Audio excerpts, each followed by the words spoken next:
Müğənni Rəqsanə İsmailova ilə aparıcı Səidə Bəkirqızı arasında qalmaqal səngiməyi bilmir. Rəqsanənin aparıcını təhqir etməsi, onun hazırda ev dustağı olması məsələsini yenidən gündəmə gətirib. Müğənni Rəqsanə İsmailova Azərbaycan Respublikası Cinayət Məcəlləsinin 178.4-cü maddəsi ilə təqsirləndirilən şəxs qismində cəlb edilib, barəsində ev dustaqlığı qətimkan tədbiri seçilib. Rəqsanə İsmailovanın ev dustaqlığında ola-ola video görüntüdəki formada ifadələr işlətməsi qətimkan tədbirinə təsir edə bilərmi? Bununla bağlı vəkil Asim Abbasov Müsavat.com-a açıqlama verib. Onun sözlərinə görə, əgər Rəqsanə İsmailovanın ifadələrində təhqir və böhtan cinayətinin əlamətləri mövcuddursa, bu zaman Səidə Bəkirqızı tərəfindən xüsusi ittiham qaydasında şikayətlə məhkəməyə müraciət edilməlidir. Məhkəmə tərəfindən təhqir və böhtan cinayəti təsdiq edilərsə və Bakı Apellyasiya Məhkəməsi tərəfindən hökm qüvvəsində saxlanılarsa, Rəqsanə İsmailova barəsində azadlıqdan məhrum etmə cəzası seçilə bilər. İmperativ deyil, başqa cəzada seçilməsi mümkündür.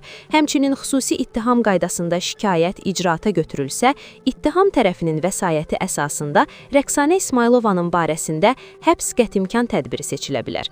AYL-CM-in 147.1, 148-ci maddəsi böyük ictimai təhlükə törətməyən cinayət hesab olunduğundan əksər hallarda məhkəmə tərəfindən həbs qətimkan tədbiri seçilmir. Lakin Rəqsanə İsmailova tərəfindən səsləndirilən ifadələr hazırda barəsində ev dustaqlığı qətimkan tədbirinin həbs qətimkan tədbiri ilə əvəz edilməsi hissəsində qanunvericiliyin konkret tələbləri mövcuddur.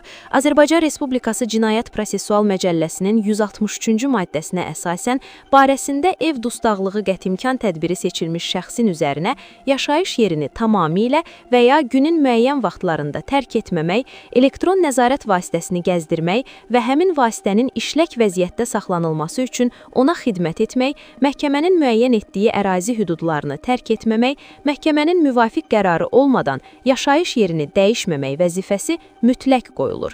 Həmçinin müəyyən şəxslərlə ünsiyyətdə olmamaq, təqsirləndirilən şəxsin lazımı davranışını və cəmiyyətdən qismən təcrid olunmasını təmin edən digər vəzifələr məhkəmə tərəfindən təqsirləndirilən şəxsin üzərinə qoyula bilər.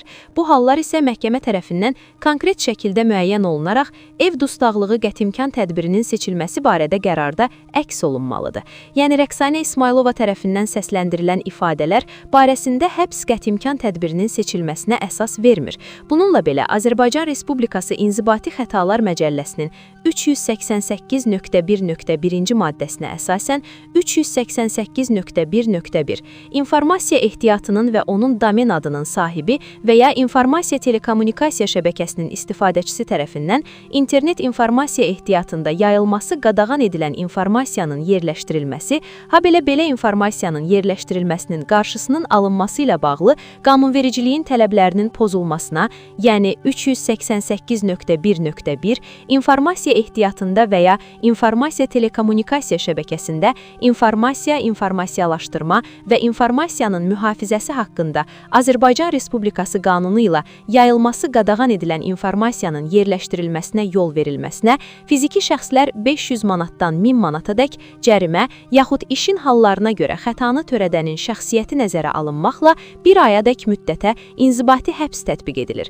İnzibati Xətalar Məcəlləsinin 388.1.1-ci maddəsinin tələbləri və Rəqsanə İsmailova barəsində xüsusilə ağır cinayət hesab olunan iş üzrə araşdırmanın aparılması, yəni şəxsiyyət nəzərə alınmaqla barəsində məhkəmə tərəfindən 1 ayadək müddətdə inzibati həbs seçilə bilər.